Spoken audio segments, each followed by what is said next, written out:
ಸುರೇಖನಿಗೆ 2 ಜನ ಮಕ್ಕಳು, ಕಾರ್ತಿಕ್ ಮತ್ತೆ ಕೀರ್ತಿ ಅಂತ. ಸುರೇಖ ನೋಡೋದಕ್ಕೆ ಸ್ವಲ್ಪ ವಿಭಿನ್ನವಾಗಿರ್ತಾಳೆ, ಅಂದರೆ ಅಂದ ಚಂದ ಎಲ್ಲ ಕಡಿಮೆನೇ ಇರುತ್ತೆ. ಇದೇ ಕಾರಣಕ್ಕೆ ಮಗಳು ಕೀರ್ತಿಗೆ ತನ್ನ ತಾಯಿ ಕಂಡ್ರೆ ಆಗ್ತಾನೆ ಇರೋದಿಲ್ಲ. 4 ಜನಗಳ ಎದುರಿಗೆ ಇವ್ರು ನನ್ನ ತಾಯಿ ಅಂತ ಹೇಳ್ಕೊಳ್ಳೋದಕ್ಕೂ ಕೀರ್ತಿ ಹಿಂಜರಿತಾ ಇರ್ತಾಳೆ. ಸುರೇಖ ಮಾತ್ರ ಯಾವತ್ತೂ ಮಗಳಿಗೆ ತಾನು ಕೊಡೋ ಪ್ರೀತಿನ ಕಡಿಮೆ ಮಾಡಿರೋದೇ ಇಲ್ಲ. ಈ ನನ್ನ ಸ್ಟೋರಿ ಏನು ಅಂತ ನೋಡೋದಕ್ಕಿಂತ ಮೊದಲು ಡಿಸ್ಕ್ರಿಪ್ಷನಲ್ಲಿ ಫೇಸ್ಬುಕ್ ಪೇಜ್ ಲಿಂಕ್ ಕೊಟ್ಟಿದ್ದೀನಿ, ದಯವಿಟ್ಟು ಫಾಲೋ ಮಾಡಿ. ಹಾಗೆ ನಿಮ್ಮ ಫ್ರೆಂಡ್ಸ್ಗೆಲ್ಲ ಶೇರ್ ಮಾಡಿ. ಇಲ್ಲಿ ಹೇಗೆ ಸಪೋರ್ಟ್ ಮಾಡ್ತಾ ಇದ್ದೀರೋ ಹಾಗೆ ಫೇಸ್ಬುಕ್ನಲ್ಲೂ ಸಪೋರ್ಟ್ ಮಾಡಿ. ಅಮ್ಮ ಕೀರ್ತಿ, ತಿಂಡಿ ತಿನ್ಕೊಂಡು ಹೋಗಮ್ಮ. ಛೇ, ಈ ಹಾಳಾಗಿರೋ ದರಿದ್ರ ಮುಖನ ಬೆಳಗ್ಗೆ ಬೆಳಗ್ಗೆನ ತೋರಿಸ್ಬೇಡಿ ಅಂತ ಎಷ್ಟು ಸರಿ ಹೇಳ್ಬೇಕು ನಿಮಗೆ? ನೀನು ಈ ಮುಖ ನೋಡ್ಕೊಂಡು ಹೋದ್ರೆ ಆಗ್ಬೇಕಾಗಿರೋ ಕೆಲಸನೂ ಆಗಲ್ಲ ಅಷ್ಟೇ. ಅಕ್ಕ, ಬಾಯಿಗೆ ಬಂದಾಗೆಲ್ಲ ಮಾತಾಡಬೇಡ. ಅಮ್ಮ ಏನೋ ಸುಮ್ಮನೆ ಇದ್ದಾಳೆ ಅಂತ ನಿನಗೆ ಇಷ್ಟ ಬಂದಾಗ ಮಾತಾಡ್ತಿದ್ಯಲ್ಲ. ಅಯ್ಯೋ ಸಾಕು, ಬಾಯಿ ಮುಚ್ಚೋ. ಈ ನಿನ್ನ ಅಮ್ಮನ ಮುಖ ನೋಡಿದ್ರೆ 3 ಹೊತ್ತು ಊಟನೂ ಸೇರಲ್ಲ. ಅದೇನು ಅಂತ ದೇವ್ರು ಸೃಷ್ಟಿ ಮಾಡಿದಾನೋ ಇವ್ರನ್ನ. ನಾನೇನಾದ್ರೂ ನಿನ್ನ ಅಮ್ಮನ ತರ ಹುಟ್ಟಿದಿದ್ರೆ ನೇಣು ಹಾಕೊಂಡು ಸಾಯ್ತಾ ಇದ್ದೆ. ಕೀರ್ತಿ, ಅದೇನ್ ಮಾತು ಅಂತ ಆಡ್ತಿದ್ಯಾ ನೀನು? ಬರ್ತಾ ಬರ್ತಾ ನಿಂದು ಯಾಕೋ ಜಾಸ್ತಿನೇ ಆಯ್ತು. ಎಷ್ಟೇ ಆದ್ರೂ ಅವಳು ನಿನ್ನ ಹೆತ್ತವಳು, ಮರ್ಯಾದೆ ಕೊಡೋದನ್ನ ಕಲ್ಕೋ ನೀನು. ನಾನೇ ನನ್ನ ಹುಟ್ಟಿಸಿ ಅಂತ ಹೇಳಿದ್ನ? ಇಲ್ಲ ತಾನೆ. ಇಂಥ ಕುರೂಪಿ ತಾಯಿ ಹೊಟ್ಟೆನಲ್ಲಿ ಹುಟ್ಟೋದಕ್ಕೆ ನನಗೂ ಏನು ಆಸೆ ಇರಲಿಲ್ಲ. ಇವಳನ್ನ ನನ್ನ ತಾಯಿ ಅಂತ ಹೇಳ್ಕೊಡೋದಕ್ಕೆ ಅಸಹ್ಯ ಆಗ್ತಿದೆ. ನೀವೇನೋ ಪ್ರಪಂಚದಲ್ಲಿ ಹುಡುಗಿನೇ ಸಿಗದೆ ಇದ್ದವ್ರ ಹಾಗೆ ಈ ಅನಿಷ್ಟನ ಮದುವೆ ಆಗಿ ನಮಗೆ ತಾಯಿ ಅನ್ನೋ ಹಾಗೆ ಮಾಡಿದ್ರಿ. ಅಕ್ಕ, ಸಾಕು, ಬಾಯಿ ಮುಚ್ಚು. ಕಾರ್ತಿ, ಹೋಗ್ಲಿ ಬಿಡಪ್ಪ. ಅವಳೇನೋ ಕೋಪದಲ್ಲಿ ಮಾತಾಡ್ತಿದ್ದಾಳೆ ಅಂತ ನೀನು ಮಾತಾಡ್ತಿದ್ಯಲ್ಲ. ಅಕ್ಕನಿಗೆ ಹಾಗೆಲ್ಲ ಮಾತಾಡಬಾರ್ದು. ಕೀರ್ತಿಗೆ ತಾಯಿ ಕುರೂಪವಾಗಿದ್ದಾಳೆ ಅನ್ನೋ ಕಾರಣಕ್ಕೆ ತಾಯಿನೇ ಅಲ್ಲ ಅನ್ನೋ ಹಾಗೆ ವರ್ತಿಸ್ತಾ ಇರ್ತಾಳೆ. ಕೀರ್ತಿ ಆಡೋ ಕೆಲವು ಮಾತುಗಳಿಂದ ಸುರೇಖನಿಗೆ ತುಂಬಾನೇ ಬೇಜಾರಾಗ್ತಿರತ್ತೆ. ಒಬ್ಳು ತಾಯಿ ಮಕ್ಕಳು ಹೇಗೆ ಇದ್ರೂ ಅಕ್ಸೆಪ್ಟ್ ಮಾಡ್ತಾಳೆ, ಆದರೆ ಕೆಲವು ಮಕ್ಕಳು ಹಾಗಲ್ಲ. ತಾಯಿನಲ್ಲಿರೋ ಲೋಪನ ನೋಡಿ ಅವ್ರನ್ನ ದ್ವೇಷ ಮಾಡ್ತಾ ಇರ್ತಾರೆ. ಹಾಗೆ ಮಾಡೋದ್ರಲ್ಲಿ ಕೀರ್ತಿ ಕೂಡ ಒಬ್ಳು. ತಾಯಿನ ತುಂಬಾನೇ ದ್ವೇಷಿಸ್ತಾ ಇರ್ತಾಳೆ. ಅಪ್ಪ, ನಾಳೆ ಕಾಲೇಜ್ ಕಡೆಯಿಂದ ಒಂದು ಫಂಕ್ಷನ್ ಇದೆ. ಆ ಫಂಕ್ಷನ್ಗೆ ಮನೆಯಿಂದ ಪೇರೆಂಟ್ಸ್ ಯಾರು ಬರಲೇಬೇಕಂತೆ. ಕೀರ್ತಿ, ನನಗೆ ಸ್ವಲ್ಪ ಕೆಲಸ ಇದೆಯಮ್ಮ, ನಾನು ಬರೋದಕ್ಕಾಗಲ್ಲ. ಹಾಗಾಗಿ ನಿನ್ನ ಅಮ್ಮನ ಕರ್ಕೊಂಡು ಹೋಗ್ತೀಯಾ ಇದು ಒಂದ್ಸಾರಿ? ಛೀ, ಈ ಅನಿಷ್ಟನ ನಾನು ಕಾಲೇಜಿಗೆ ಕರ್ಕೊಂಡು ಹೋಗ್ಬೇಕಾ? ನೋಡಿಯಪ್ಪ, ನನಗೆ ತಾಯಿನೇ ಇಲ್ಲ ಅಂತ ಹೇಳ್ತೀನಿ ಬೇಕಾದ್ರೆ. ಆದ್ರೆ ಈ ನಿಮ್ಮ ಕುರೂಪಿ ಹೆಂಡ್ತಿನ ತಾಯಿ ಅಂತ ಮಾತ್ರ ಯಾರಿಗೂ ಪರಿಚಯ ಮಾಡಿಸೋದಿಲ್ಲ. ಇವರು ನನ್ನ ತಾಯಿ ಅಂತ ಪರಿಚಯ ಮಾಡಿಸಿದ್ರೆ ನನಗೆ ಅವಮಾನ. ನೀವು ಬರೋದಾದ್ರೆ ಬನ್ನಿ, ಇಲ್ಲ ಅಂದ್ರೆ ಯಾರು ಬರೋದು ಬೇಡ. ನಾನು ಅತ್ತೆನ ಕರ್ಕೊಂಡು ಹೋಗ್ತೀನಿ. ಕೀರ್ತಿ, ಯಾಕಪ್ಪ ಹೊಡೆದ್ರಿ? ಹೊಡೆಯೋ ಅಂತ ತಪ್ಪು ನಾನೇನ್ ಮಾಡ್ದೆ? ಬಾಯಿ ಮುಚ್ಕೊಂಡು ನಿಂತ್ಕೋ. 9 ತಿಂಗಳು ಹೆತ್ತಿರೋ ಅವಳಿಗೆ ಬಾಯಿಗೆ ಬಂದಾಗೆಲ್ಲ ಮಾತಾಡ್ತಿದ್ಯಾ. ಅವಳು ಇಲ್ಲ ಅಂದಿದ್ರೆ ಇವತ್ತು ಈ ಥರ ಮಾತಾಡೋದಕ್ಕೂ ಜಂಬ ಮಾಡೋದಕ್ಕೂ ನೀನೇ ಇರ್ತಾ ಇರಲಿಲ್ಲ. ಇವಳಿಗೆ ಹೊಡೆಯೋದಲ್ಲ ಅಪ್ಪ, ಸಾಯಿಸಿದ್ರು ಯಾರಿಗೂ ಪಾಪ ಬರೋದಿಲ್ಲ. ಯಾವಾಗ ನೋಡಿದ್ರು ಅಮ್ಮಂಗೆ ನೋವಾಗೋ ಹಾಗೆ ಮಾತಾಡ್ತಿರ್ತಾಳೆ. ಕಾರ್ತಿ, ಅಕ್ಕನ ಹತ್ರ ಹಾಗೆಲ್ಲ ಮಾತಾಡಬಾರ್ದು ಅಂತ ಎಷ್ಟು ಸಾರಿ ಹೇಳ್ಬೇಕು ನಿನಗೆ? ಓಹೋ, ಹಿಂದೆಯಿಂದ ಬಾಯಿಗೆ ಬಂದಾಗೆಲ್ಲ ಮಾತಾಡಿ ಅವಳ ಮೇಲೆ ಕೈ ಮಾಡಿ ಅಂತ ಹೇಳೋದು, ಆದ್ರೆ ನನ್ನ ಎದುರಿಗೆ ಅಮಾಯಕರ ಹಾಗೆ ನಾಟಕ ಮಾಡೋದು, ಇದೆಲ್ಲ ನನಗೆ ಗೊತ್ತಾಗಲ್ಲ ಅಂತನಾ? ಯಾಕೆ ಹೀಗೆಲ್ಲ ಮಾತಾಡ್ತಿದ್ಯಾ? ಹೀಗೆಲ್ಲ ಮಾತಾಡಿ ನನ್ನ ಹೊಟ್ಟೆ ಯಾಕೆ ಉರಿಸ್ತೀಯೇ? ನಿನ್ನ ನಾನು ಹೆತ್ತಿರೋ ಮಗಳು ಕಣೆ. ಹಾಗಿರುವಾಗ ನಿನ್ನ ಬಗ್ಗೆ ಯಾಕೆ ಹಾಗೆಲ್ಲ ಹೇಳ್ತೀನಿ? ನಿನಗೆ ನನ್ನ ಪ್ರೀತಿ ಯಾವಾಗಲೇ ಅರ್ಥ ಆಗತ್ತೆ. ಹುಟ್ಟಿದಾಗಿಂದನೂ ನನ್ನ ದ್ವೇಷಿಸ್ತಾನೆ ಬಂದೆ. ಅಮ್ಮ ಅಂತ ಒಂದು ಮಾತು ಕರ್ತಿಲ್ಲ. ದಿನ ಬೆಳಗಾದ್ರೆ ಸಾಕು ಚುಚ್ಚಿ ಚುಚ್ಚಿ ಮಾತಾಡ್ತೀಯ. ನಾನು ನಿನ್ನ ತಾಯಿ ಅನ್ನೋದನ್ನೇ ಮರ್ತಿದ್ಯಲ್ಲೇ ನೀನು. ಅಂತ ಅನಿಷ್ಟವಾಗಿರೋ ಮುಖ ನೋಡಿದ್ರೆ ಎಲ್ಲಾನು ಮರಿಬೇಕು ಅನ್ಸುತ್ತೆ. ಯಾಕಾದ್ರೂ ನಿಮ್ಮ ಹೊಟ್ಟೆನಲ್ಲಿ ಹುಟ್ಟಿದ್ದೀನೋ ನಾನು ಮಾಡಿರೋ ಅದೇ ದೊಡ್ಡ ತಪ್ಪು. ಛೇ, ನನ್ನ ಜೊತೆ ಯಾರು ಬರೋದು ಬೇಕಾಗಿಲ್ಲ. ನನಗಿಷ್ಟ ಆಗಿರೋನ್ನ ಕರ್ಕೊಂಡು ಹೋಗ್ತೀನಿ. ಕೀರ್ತಿ ತನ್ನ ತಾಯಿನ ಎಷ್ಟು ದ್ವೇಷಿಸ್ತಾ ಇರ್ತಾಳೆ ಅಂದರೆ, ಬೇರೆಯವರಿಗೆ ತನ್ನ ತಾಯಿ ಪರಿಚಯ ಮಾಡ್ಕೊಡೋದಕ್ಕೂ ಇಷ್ಟ ಇಲ್ದೇನೆ ನನಗೆ ತಾಯಿನೇ ಇಲ್ಲ ಅಂತ ಹೇಳ್ತಾ ಇರ್ತಾಳೆ. ಪಾಪ ಸುರೇಖನಿಗೆ ಮಗಳಿಂದ ದಿನಾಲೂ ತುಂಬಾನೇ ನೋವಾಗ್ತಿರುತ್ತೆ. ಅದೆಷ್ಟೇ ನೋವಾದರೂ ಮಗಳು ಅನ್ನೋ ಮಮಕಾರದಲ್ಲಿ ಎಲ್ಲ ಸಹಿಸ್ಕೊಂಡು ಹೋಗ್ತಾ ಇರ್ತಾಳೆ. ಹೀಗೆ ಸ್ವಲ್ಪ ದಿನ ಕಳೆಯುತ್ತೆ. ಕೀರ್ತಿಗೆ ಮದುವೆಗೆ ಅಂತ ಗಂಡು ಹುಡುಕ್ತಾ ಇರ್ತಾರೆ. ಮಗಳೇ ಕೀರ್ತಿ, ಈ ಸೀರೆನಲ್ಲಿ ನೀನು ತುಂಬಾ ಚೆನ್ನಾಗಿ ಕಾಣಿಸ್ತಿದ್ಯಾ ಕಣೆ.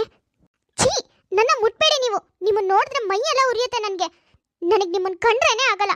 ನನ್ನಿಂದ ದೂರ ಇರಿ ಅಂತ ಎಷ್ಟು ಸಾರಿ ಹೇಳಿದ್ದೀನಿ, ಆದ್ರೂ ಪದೇ ಪದೇ ನನ್ನ ಹತ್ರನೇ ಬರ್ತಿರಲ್ಲ.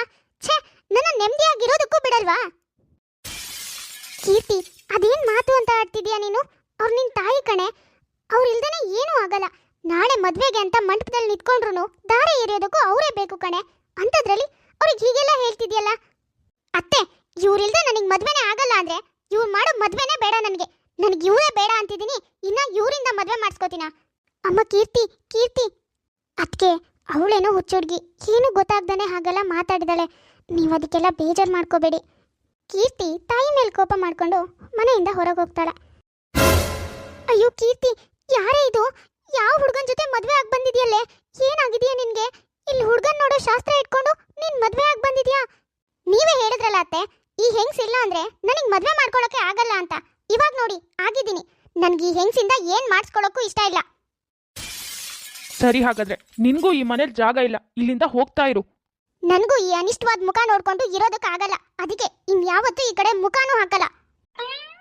ಕೀರ್ತಿ ಕೋಪ ಮಾಡ್ಕೊಂಡು ತಾನ್ ಮದ್ವೆ ಆಗಿರೋ ಹುಡುಗನ್ ಮನೆಗೆ ಹೋಗ್ತಾಳೆ. ಅಯ್ಯೋ ಯಾಕತ್ತೆ ಮುಖಕ್ಕೆಲ್ಲ ನೀರ್ ಚೆಲ್ಲಿದ್ರಿ?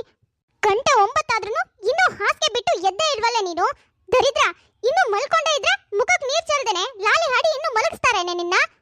ಅದು ಅತ್ತೆ, ಓಡ್ ಬರೋದಕ್ಕೆ ಗೊತ್ತಾಗತ್ತೆ. ಸೊಕ್ಕಿ ಕಟ್ಕೊಂಡ್ ಬಂದ್ಮೇಲೆ ಗಂಡನ್ ಮನೇಲಿ ಹೇಗಿರ್ಬೇಕು ಅಂತ ಗೊತ್ತಿಲ್ವೇನೆ ನಿನಗೆ? ಇದನ್ನೆಲ್ಲ ನಿನ್ ತವ್ರ ಮನೇಲಿ ಕಲ್ಸಿಲ್ವೇನೋ? ಅದೇನು ಅಂತ ಈ ಅನಿಷ್ಟವಾಗಿರೋಳನ್ನ ಮದ್ವೆ ಆಗಿ ಬಂದಿದ್ಯೋ? ನೆಟ್ಟಿಗೆ ಒಂದ್ ಜವಾಬ್ದಾರಿ ನಿಭಾಯಿಸಕ್ಕೂ ಬರೋದಿಲ್ಲ. ಇವಳಿಗಿಂತವಳನ್ನ ನನ್ ಮನೆ ಸೊಸೆ ಮಾಡಿದ್ಯಾ? ಅಯ್ಯೋ ಅಮ್ಮ, ಕಲ್ಸೋದಕ್ಕೆ ನೀನಿದೆಯಲ್ಲ, ನಿಧಾನವಾಗಿ ಎಲ್ಲಾನು ಕಲ್ಸು. ಕ್ಷಮಿಸಿ ಅತ್ತೆ, ನಾಳೆಯಿಂದ ದಿನಾಲು ಬೆಳಗ್ಗೆ ಬೇಗ ಎದ್ದೇಳ್ತೀನಿ. ಇವತ್ತು ಒಂದಿನ ನನ್ನ ಕ್ಷಮಿಸ್ಬಿಡಿ ಅತ್ತೆ. ನಾಳೆ ಮನೆ ಹಾಳು. ಮೊದಲು ಹೋಗಿ ಮನೆ ಎಲ್ಲ ಕೆಲಸನೂ ಮಾಡು. ಅದೇನ್ ಕಲ್ಸಿದಾರೋ ನಿನ್ ತವ್ರ ಮನೆಯಲ್ಲಿ, ಅವ್ರು ಏನ್ ಕಲಿಸ್ತಾರೆ ಬಿಡು. ಮನೆ ಬಿಟ್ಟು ಯಾವನ್ ಜೊತೆನೋ ಓಡ್ ಬಂದಿದ್ಯಾ, ಅದ್ರಲ್ಲೇ ತಿಳ್ಕೋಬೇಕು ನಿನ್ ತವ್ರ ಮನೇಲಿ ನಿನ್ಗೆ ಎಷ್ಟು ಚೆನ್ನಾಗಿ ಬುದ್ಧಿ ಕಲಿಸಿದ್ದಾರೆ ಅಂತ. ಛೇ, ಅತ್ತೆ ಯಾಕೆ ಮಾತ್ಗೂ ನನ್ನ ತವ್ರ ಮನೆ ಸುದ್ದಿನೇ ಮಾತಾಡ್ತಿದ್ದಾರೆ. ಕೀರ್ತಿ ಮದ್ವೆ ಆಗಿ ಬಂದ್ ಕೂಡ್ಲೇನೆ ಅತ್ತೆ ತನ್ನ ವರ್ಷೆ ತೋರ್ಸೋದಕ್ಕೆ ಶುರು ಮಾಡ್ತಾಳೆ. ಅಯ್ಯೋ ಅಯ್ಯೋ ಅಯ್ಯೋ ಅಯ್ಯೋ, ಇದೇನೇ ಇದು? ಹಗ್ಲತ್ನಲ್ಲೇ ಮಲ್ಕೊಂಡಿದ್ಯಲ್ಲ, ಏನ್ ದರಿದ್ರ ಬಂದಿರೋದೆ ನಿನ್ಗೆ? ಅದು ಅತ್ತೆ, ಯಾಕೋ ತುಂಬ ಸುಸ್ತಾಗ್ತಿದೆ, ಮೈಕೈ ಎಲ್ಲ ನೋಯ್ತಿದೆ. ಇವತ್ತು ನನಗೇನು ಕೆಲಸ ಮಾಡೋದಕ್ಕಾಗಲ್ಲ. ದಯವಿಟ್ಟು ಇವತ್ತು ಒಂದಿನ ನೀವೆಲ್ಲ ಕೆಲಸ ಮಾಡ್ಕೊಳ್ಳಿ. ಏನು ಕೆಲಸ ಮಾಡ್ಬೇಕಾಗತ್ತೆ ಅಂತ ನಾಟಕ ಮಾಡ್ತಿದ್ಯೇನೆ? ನನ್ನ ಮಗಳು ತಾಯಿ ನೋಡೋದಕ್ಕೆ ತವ್ರ ಮನೆಗೆ ಬಂದಿದ್ದಾಳೆ.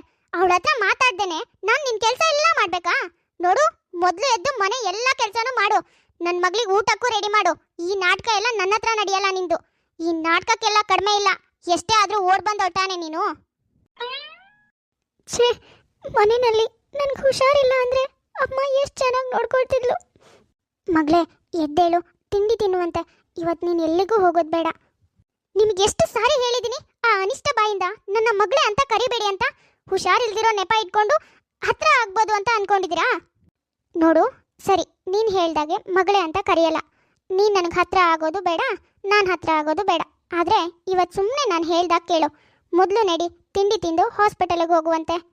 ಅಮ್ಮಂಗೆ ನಾನು ಅಷ್ಟೆಲ್ಲ ಅವಮಾನ ಮಾಡಿದ್ರು ಒಂದಿನೂ ನನ್ನ ಮನಸ್ಸಿಗೆ ನೋವು ಮಾಡಿಲ್ಲ. ಆದರೆ ಅತ್ತೆ ಪದೇ ಪದೇ ಚುಚ್ಚು ಮಾತಾಡ್ತಾರೆ. ಇನ್ನು ಏನೇ ಮಾಡ್ತಿದ್ಯಾ? ಬೇಗ ಬೇಗ ಕಾಫಿ ತಗೊಂಡು ಬಾರೆ. ಕೀರ್ತಿಗೆ ಗಂಡನ ಮನೆಗೆ ಹೋದ್ಮೇಲೆ ಅತ್ತೆ ವರ್ತನೆ ನೋಡಿ ತಾಯಿ ಬೆಲೆ ಗೊತ್ತಾಗತ್ತೆ. ಅತ್ತೆ ದಿನಾಲೂ ಅವಳನ್ನ ಮನೆ ಕೆಲಸದವಳಿಗಿಂತನೂ ಕಡೆಯಾಗಿ ನೋಡ್ತಾ ಇರ್ತಾಳೆ. ಅವಳ ಜೀವನದಲ್ಲಿ ಮೊದಲನೇ ಸರಿ ತಾಯಿ ತುಂಬ ನೆನಪಾಗ್ತಾ ಇರ್ತಾಳೆ. ಹಾಗಾಗಿನೇ ತವ್ರ ಮನೆಗೆ ಹೋಗ್ತಾಳೆ. ಓಹೋ, ಈ ಮನೆನೇ ಬೇಡ, ಮನೆಯವರೇ ಬೇಡ ಅಂತ ಹೋದೋಳು ಮತ್ತ್ಯಾಕೆ ಇಲ್ಲಿಗೆ ಬಂದಿದ್ಯಾ? ಅಮ್ಮ ಅಮ್ಮ, ನನ್ನ ಕ್ಷಮಿಸ್ಬಿಡಮ್ಮ. ನನ್ನ ನೀನು ಎಷ್ಟು ಚೆನ್ನಾಗಿ ನೋಡ್ಕೊಂಡೆ. ಆದರೆ ನಾನು ಅಷ್ಟೆಲ್ಲ ಅವಮಾನ ಮಾಡಿದ್ರು ಒಂದಿನೂ ನನ್ನ ದ್ವೇಷಿಸಿಲ್ಲ. ನಿನ್ನ ಪ್ರೀತಿನ ಅರ್ಥನೇ ಮಾಡ್ಕೊಂಡಿಲ್ಲಮ್ಮ ನಾನು.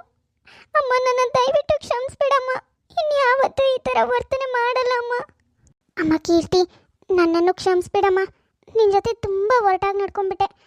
ನನಗೂ ನನ್ನ ಮಗಳು ತಿಳಿ ಹೇಳಿದ್ಮೇಲೆ ಅರ್ಥ ಆಗಿದ್ದು ನಿನಗೆಷ್ಟು ನೋವಾಗಿರತ್ತೆ ಅಂತ. ನನ್ನ ಕ್ಷಮಿಸ್ಬಿಡಮ್ಮ. ನನ್ನ ಕ್ಷಮಿಸಿ ನಮ್ಮ ಮನೆಗೆ ಹೋಗೋಣ ಬಾರಮ್ಮ. ಕೊನೆಗೂ ಕೀರ್ತಿಗೆ ತಾಯಿ ಪ್ರೀತಿ ಏನು ಅನ್ನೋದು ಅರ್ಥ ಆಗತ್ತೆ. ಎಲ್ಲರೂ ಮತ್ತೆ ಮೊದಲಿನ ಥರನೇ ಒಂದಾಗ್ತಾರೆ. ಉಮಾ ಅನ್ನೋರು ಕಮೆಂಟ್ ಮಾಡಿದ್ರು ಅವ್ರ ಮಗನ ಬರ್ತ್ಡೇ ವಿಶ್ ಮಾಡಿ ಅಂತ. ಹಾಯ್ ಪ್ರಣವ್, ಹೇಗಿದ್ದೀರಾ? Wish you happy birthday. Padma ಅನ್ನೋರು ಕಮೆಂಟ್ ಮಾಡಿದ್ರು ಅವ್ರ ಮಗನ ಬರ್ಡೇ ವಿಶ್ ಮಾಡಿ ಅಂತ. ಹಾಯ್ ನಂದನ್, ಹೇಗಿದ್ದೀರಾ? Wish you happy birthday. ಹಾಗೆ ಅನು ಅನ್ನೋರು ಕಮೆಂಟ್ ಮಾಡಿದ್ರು ಅವ್ರ ಹಸ್ಬೆಂಡ್ಗೆ ಹಾಯ್ ಹೇಳಿ ಅಂತ. ಹಾಯ್ ಗೋಪಿ, ಹೇಗಿದ್ದೀರಾ? ಸುಮೇಧ್ ಅನ್ನೋರು ಕಮೆಂಟ್ ಮಾಡಿದ್ರು ಅವ್ರ ಮಗಳ ಬರ್ಡೇ ವಿಶ್ ಮಾಡಿ ಅಂತ. ಹಾಯ್ ಸ್ವಪ್ನ, ಹೇಗಿದ್ದೀರಾ? Wish you happy birthday.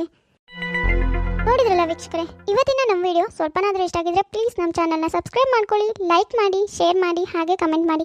ತುಂಬ ಜನ ಹಾಗೆ ವಿಡಿಯೋಸ್ ನೋಡ್ತಾ ಇದ್ರೆ, ಯಾರ್ಯಾರು ಹಾಗೆ ವಿಡಿಯೋಸ್ ನೋಡ್ತಾ ಇದ್ರು ದಯವಿಟ್ಟು ಸಬ್ಸ್ಕ್ರೈಬ್ ಮಾಡ್ಕೊಳ್ಳಿ. ಹಾಗೆ ಪಕ್ಕದಲ್ಲೇ ಇರೋ ಬೆಲ್ ಐಕಾನ್ನ ಕ್ಲಿಕ್ ಮಾಡಿ ಆಲ್ ಅನ್ನೋದನ್ನ ಸೆಲೆಕ್ಟ್ ಮಾಡಿ ನಾನು ಹಾಕೋ ನೆಕ್ಸ್ಟ್ ಯಾವುದೇ ವಿಡಿಯೋ ಆದರೂ ನೋಟಿಫಿಕೇಶನ್ ಬರುತ್ತೆ. ನೋಟಿಫಿಕೇಶನ್ ಮೂಲಕ ನೀವು ನೋಡ್ಬೋದು. ಸರಿ ವೀಕ್ಷಕರೇ, ನಾನಿನ್ನ ಹೊರಡ್ತೀನಿ. ನೆಕ್ಸ್ಟ್ ವಿಡಿಯೋದಲ್ಲಿ ಮತ್ತೆ ಸಿಗೋಣ.